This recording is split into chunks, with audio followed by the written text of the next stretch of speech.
The faith of Ophelia. এটি Taylor সুইফটের জনপ্রিয় গানের শিরোনাম। বাংলায় মানেটা দাঁড়ায় অফেলিয়ার ভাগ্য।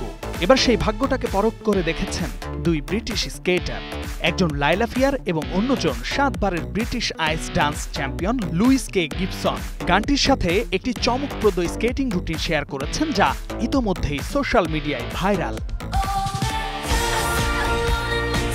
স্কেটিং ভিডিওটি অলিম্পিক্সের অফিসিয়াল ইনস্টাগ্রাম অ্যাকাউন্টে শেয়ার করা হয়েছে এবং ক্যাপশনে লেখা হয়েছে, লাইলা এবং লুইস এটা এত সহজ করে দেখাচ্ছে, তবে টেইলর এটা এখনো কিভাবে দেখেননি?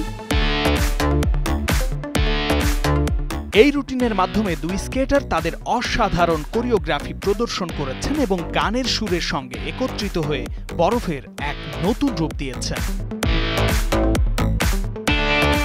শুধু রুটিনই নয়, সুইফটের দ্য ফেইথ অফ অফেলিয়া গানটি বর্তমানে বিলবোর্ড হট 100-এ 6ষ্ঠ সপ্তাহের জন্য শীর্ষে রয়েছে, যা সঙ্গীত প্রেমীদের কাছে ব্যাপক জনপ্রিয়তা অর্জন করেছে।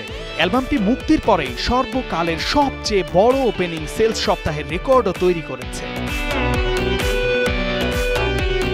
এছাড়াও শীতকালীন অলিম্পিকের প্রচারের জন্য আরও দুই সুপারস্টার অ্যারিয়ানা গ্র্যান্ডে এবং সিনথিয়া এরিভো অংশ নিয়েছেন অলিম্পিক গেমসের প্রফেশনাল ক্যাম্পেইনের জন্য। 2026 সালের শীতকালীন অলিম্পিক্সের উদ্বোধন হবে 6 ফেব্রুয়ারি, যেখানে figure skating, skiing, bobsleighing, curling, ice hockey এবং অন্যান্য বেশ কয়েকটি খেলা অনুষ্ঠিত হবে। শামীম বিশ্বাস, স্টার নিউজ।